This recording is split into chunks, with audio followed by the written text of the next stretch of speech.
बोला बोला छठी मैया की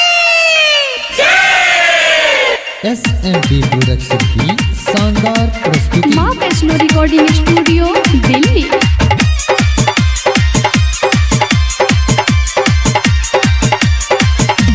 छठी मैया के घाट पर जेबै झील बन के भोजी चमका लेबै।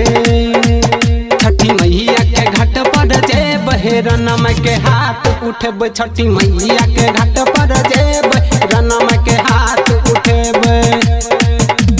छठी मैया के घाट पर जेबै झील बन के भोजी चमका लेबै।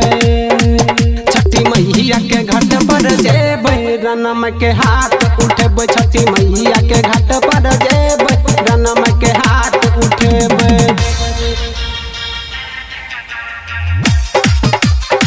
माँ Vaishno recording studio Delhi. DJ Sumit Satish, DJ Sumit Satish, रेमा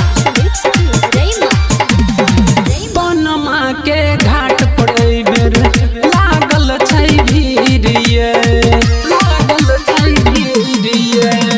जल्दी सँ भौजी अहूँ भऽ जाउ तैयार ये।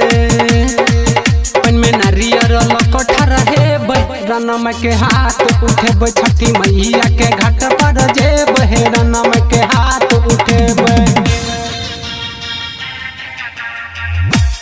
माँ Vaishno recording studio Delhi. DJ Sumit Satish, DJ Sumit Satish, रेमा